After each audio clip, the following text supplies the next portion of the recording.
What if I told you everything you need to start your filmmaking career could fit in this case? After 4 years working and traveling professionally as a videographer, I'll break down what gear you actually need to get your career started as a video creator.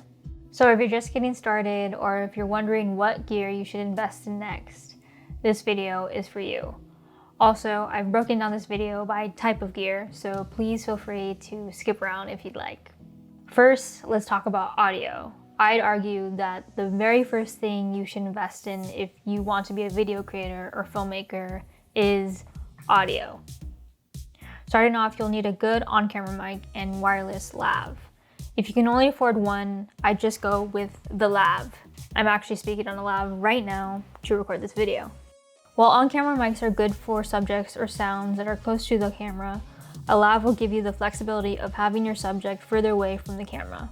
I personally use the Rode Video Micro as my on-camera mic, and I recently purchased this DD wireless lav as my lav setup. It's pretty nice, right? And yes, I'll have all this gear and other recommended equipment linked down below. After audio, I think the next best investment to your kit is lighting. Now, I'll keep this very simple and only recommend you one light for now. It is the Yongnuo YN300 Mark III, I believe. Believe it or not, this light has served as my key light for almost the past 4 years. I recently upgraded to the much bigger and expensive Aperture 120D Mark II, but still bring this light on shoots simply because I get a bright output in a tiny package. Now, the only other thing we're missing for the lighting portion of this kit is a light stand. The stand I own actually doesn't fit in my Pelican 1510 case. However, there are many manufacturers that make nano stands that will. So yeah, my light stand is the only piece of gear that won't actually fit in the case, like I mentioned. So I only lied to you a little bit in the beginning. Next, we're gonna talk about support, as in support for your camera. And again, I'm gonna keep this very simple. The only support you need for your camera starting off is a solid tripod with a fluid head. I use this Manfrotto Be-Free tripod since it has a fluid head and it's compact enough to fit inside my Pelican case. Of course, who doesn't love camera movement, but I would highly suggest that before you invest in any type of gimbal or slider or what have you, just start practicing your composition with a tripod, your pans and your tilts. I personally am always more blown away by amazing composition than I ever am by, fancy camera movements. And again, I think I would personally choose to shoot with just a tripod or monopod or even handheld over adding any kind of stabilizer to the mix. And of course, I know that's more of a personal preference, but anyways, speaking of handheld, this is by no means necessary, but an honorable mention for this category would be a top handle for your camera. Top handles help you achieve low angle shots and just overall help keep your shots steady. Last but not least, let's talk about cameras.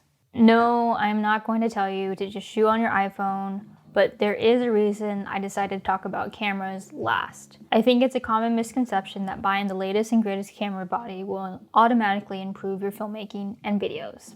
Unfortunately, that is just not the case. Gear does help, but if you don't know how to use the gear that you already own to tell a great story, then I think you're just going to have a hard time and spend money unnecessarily. But I digress. So far, we've talked about audio, lighting, and support for your camera, because I personally believe that is the order in which you should invest in when it comes to gear.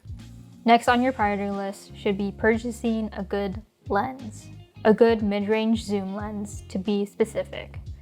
Basically, a zoom lens allows you to change focal lengths, or in other words, zoom in and out, while a prime lens has a fixed focal length.